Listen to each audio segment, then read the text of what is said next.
Wowzers. Well, it's winter time here, and you can see I've got the hothouse material up, and that's keeping the temperatures in here at on average 24 degrees during the day and drops down to about 10 at night.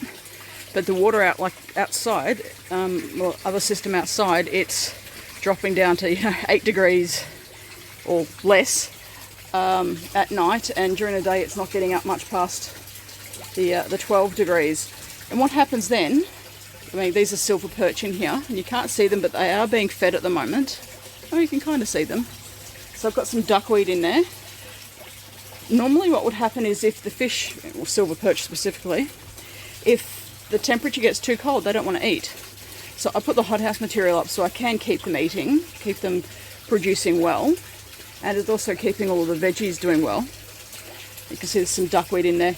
They're still not coming up to the surface to eat, but I am keeping an eye on things, and I can see them occasionally nibbling at the duckweed. It's wowzers, it is quite hot. Now you can see I'm doing water testing at the moment, just with the API test kit. I tested my pH yesterday and it was 7.6. So there's a little bit of nitrate in here. So this is the ammonia. We want that to be 0, and it is. That's the, sorry, wrong wording. This is the ammonia. We want it to be at 0, and it is at 0. This is the nitrite. We want it to be at 0, and it is at 0. Whoopsie.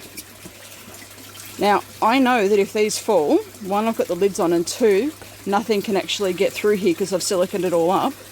But that's one of the reasons you don't want to be doing water testing anywhere near your system where it can get into there.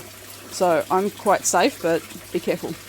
Now, our nitrate is at 5 parts per million. Because they're not eating as much, that's what, I would expect that. It's good if it could get down to about, the 40 to 80 parts per million. But at least we can see I have some nitrate in there. And this is the iron test, which I can actually see. I'll just zoom in a little bit to show you. There we go. You can see my basil.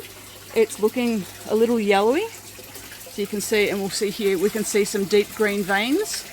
So that's an iron, lacking iron. So I checked my iron the other day, and it was, whoopsie, it was 0. So I have added iron, and you can see now it's showing up that there's closer to the 0.25 parts per million. So there's iron there, but that's going to take a few days for it to come back and, absorb the nutrients. So that's a good thing. Now, the other thing that I'm wanting to show you on this video is, because you can see it's all nice and hot in this hothouse, that does mean that the water is evaporating out of my sump. So I've been bubbling some water in my drum there. So I'll be adding some of that to here today as well.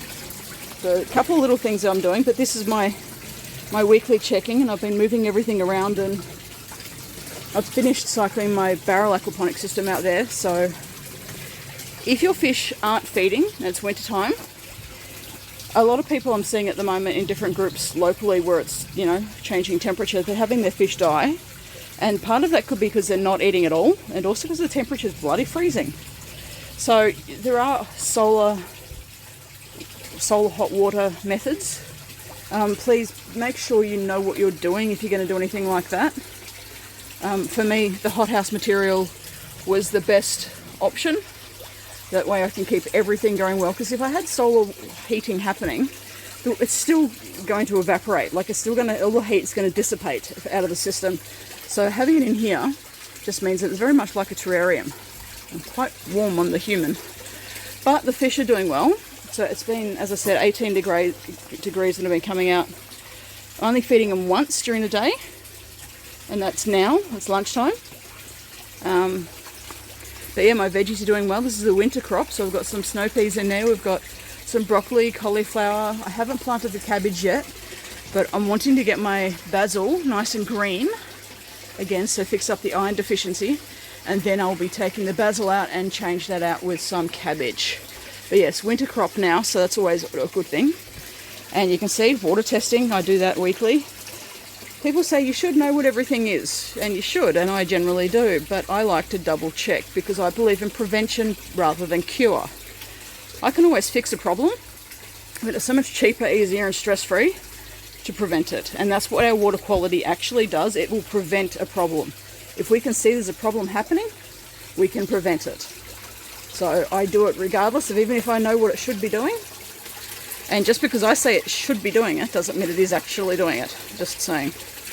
So you can see I've got decoy little moth, cabbage moth thingies in here around the place, which is awesome. Now, an added bonus of this hothouse, no pests. I haven't had any pests in here since I popped it up a few weeks ago, which is great.